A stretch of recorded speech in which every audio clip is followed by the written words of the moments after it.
seasonings ready before I season these up, because I like to take the caps off and everything, because I'm in the middle of handling ground beef and I don't want to be touching caps and have to wipe all this stuff back down. So I leave one hand basically. I'm using square bread, so this kind of gives me an idea of how big I want my burgers, because I want my burgers square.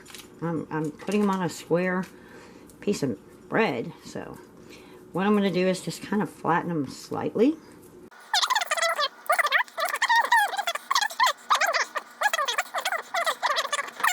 You want this burger to be flattened out bigger than you actually want it.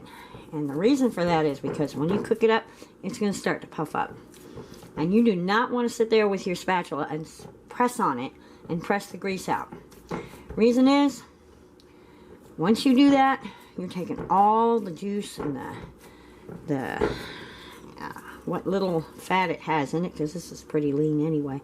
And you're going to make the burger dry.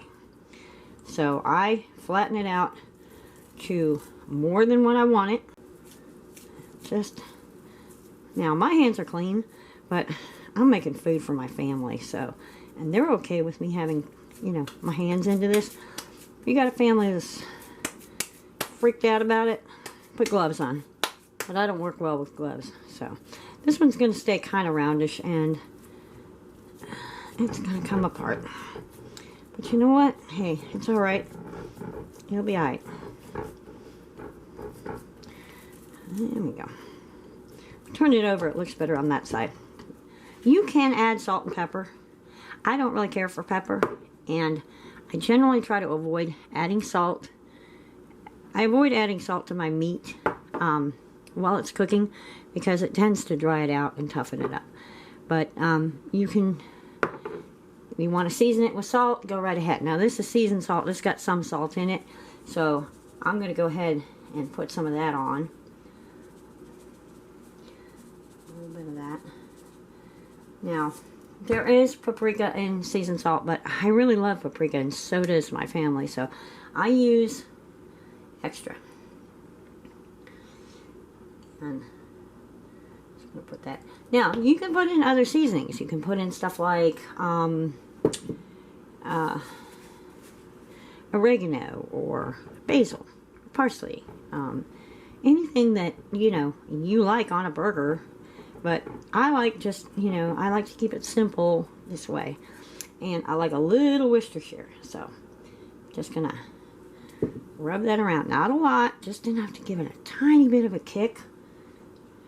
But not too much. And I rub it around because I don't want it to be all in one spot. Now, kind of mush that in. And there's no need to do this on both sides, because when you take a bite from the top. You're going to get the whole thing. So, no need to turn it over and do it again. We're done. Finished. Easy peasy. Now, let's go cook it. So, I started the mushroom sauteing early, and I didn't want to bore you with it, but I just put some butter in the bottom and poured the mushrooms in, and I kind of cooked them on like a 3/4 of the way on high, sizzled them, stirred them a couple times, and that went on for about maybe 2 minutes. Now I've turned the burner down and I'm just letting them simmer, and the burner is at about 1/4 heat so that they can simmer. They have to cook a little bit longer. Now I can add some salt, and I love salt on my mushrooms, but I'm going to let you know they're like potatoes. They're a sponge. They will soak that salt up, so if you put too much on, you will end up with super, you really won't taste the salt, but you will get a lot of salt in your diet. So be careful. Throw a little bit in while you're cooking, but throw it on. If you're trying to watch your salt intake, the best thing to do is use your salt at the table. That way it's fresh and the taste doesn't cook in, and you know you're getting that salt flavor, so you don't eat as much.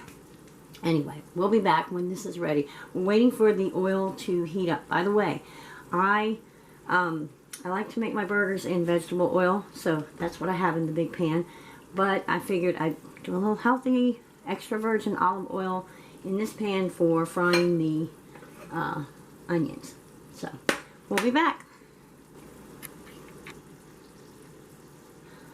Okay, so now I'm going to check my oil. Now, the best way to check your oil is to put something in it and see if it starts to sizzle. Now, I don't really want this too hot. So, when I put an onion in there, I really don't hear it sizzle much. But if you put your ear to it and move it around, it will let you know that it's sizzling. So, this is good to go. So I'm going to put my onions in. I'll start them.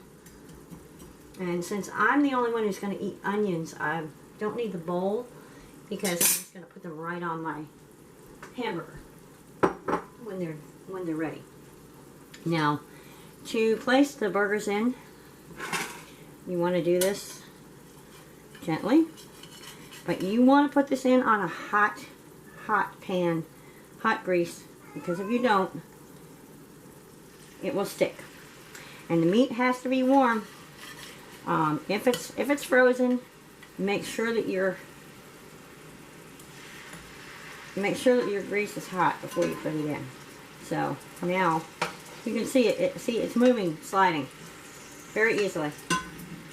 It's not sticking at all, and that's because that grease was hot.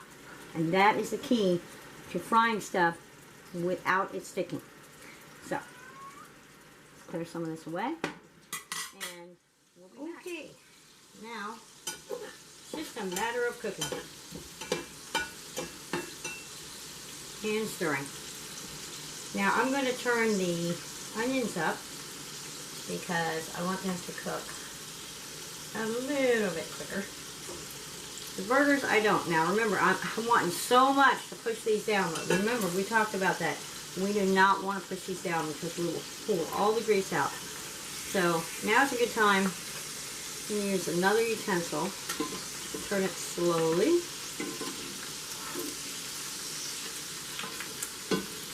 Those are looking really, really good. So, I will probably have to turn them a couple of times. But let's see. But for now, that's good. We'll come back in a few minutes. So, my advice of turning the onions up was probably not a good idea because I walked away and they burned and I had to get another batch. But I'm ready to put the cheese on these burgers, so I'm going to turn them over. And the reason I do that is because I want the hottest side for putting the cheese onto.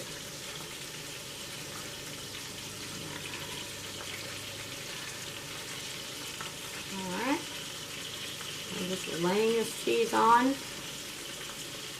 and as slice as I can get.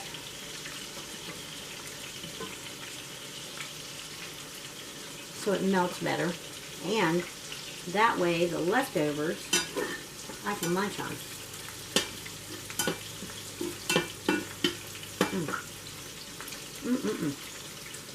Okay, now I want this to melt a little, so I'm going to put a lid over this.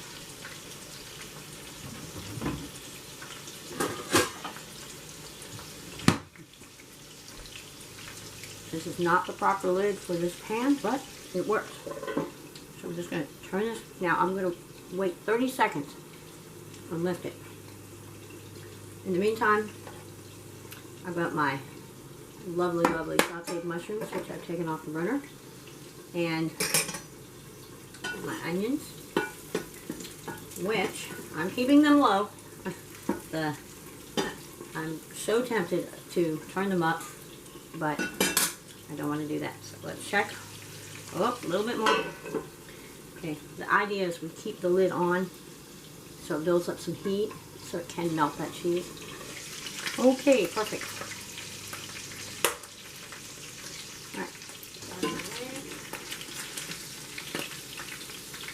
That was the onions I turned off. I actually turned off the burgers.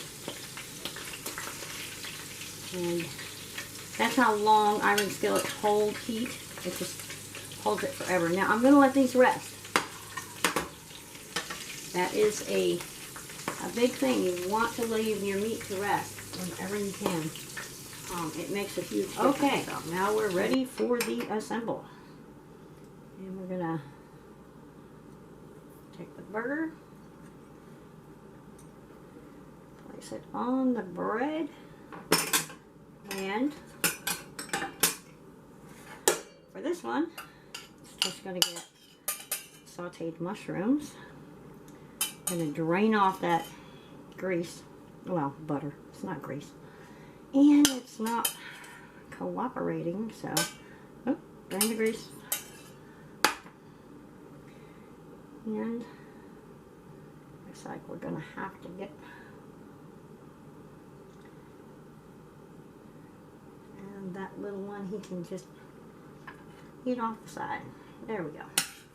All right, so that is that, and I think we've got everything. So he doesn't like onions on his, so we're done. Anyway, I'm just gonna throw mine together, and you all, I hope you enjoyed this.